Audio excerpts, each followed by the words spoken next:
প্রিয় ভিউয়ার্স, কেমন আছেন সকলে? আশা করি ভালো আছেন। মায়ের জেদের কাছে হেরেই গেলাম। মনে করেছিলাম আর ভিডিও দিব না, কিন্তু আজকে দেওয়াই লাগলো। আমার মা খালি কয়েকদিন ধরে বলতেছে আমার গাছের ভিডিও করে দাও, গাছের ভিডিও করে দাও, গাছের ভিডিও করে দাও। তার শেষ পর্যন্ত বাধ্য হয়ে মায়ের বাগানের, আমার ছাদ বাগানের আমার মায়ের তৈরি গাছের ভিডিও করে দিলাম। জানি যদিও ওটা ভিডিওটা ভালো হয় নাই, তারপরেও ছোটো কিছু একটু করার চেষ্টা করলাম। এটা হচ্ছে আমার মায়ের ছাদ বাগান, যেখানে আরও গাছ আছে। আমি সবগুলো আজকে দেখাতে পারলাম না, সরি। আমি অত্যন্ত দুঃখের সাথে জানাচ্ছি যে আমি সবগুলো দেখাতে পারলাম না। যা পারলাম তাই আপনাদের মাঝে আজকে শেয়ার করলাম।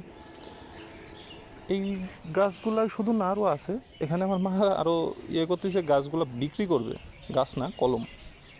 আপনারা দেখলেন লেবু গাছ, এটা লেবু গাছ না, লেবু গাছের কলম। এই কলমটা অনেকে বিক্রি করবে, আবার বিক্রি হচ্ছেও, মানুষ নিচ্ছেও। তো আপনারা কেউ নিতে চাইলে যোগাযোগ করতে পারেন আমার সাথে অন্তত। বাকি ভিডিও আরও পরে দিব। আমার মায়ের সুন্দর একটা বাগান খুব কষ্ট করে তৈরি করতেছে। ধন্যবাদ।